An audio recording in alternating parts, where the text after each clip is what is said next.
You ask Tiger to calculate. This deals with linear inequalities with one unknown. The final result is x equal or greater than negative 24 over 13 equal or greater than negative 111 over 13. Let's solve it step by step.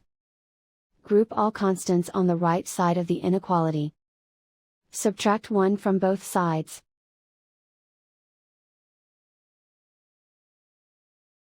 Simplify the arithmetic.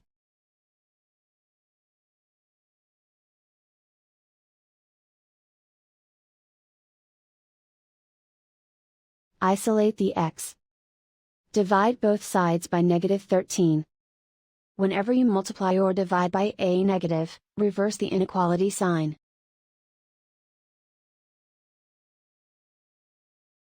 Cancel out the negatives.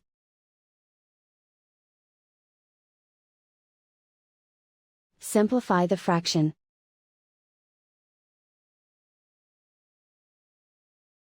Move the negative sign from the denominator to the numerator.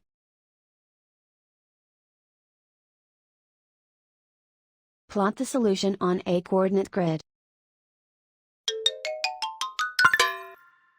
And so the final result is x equal or greater than negative 24 over 13 equal or greater than negative 111 over 13.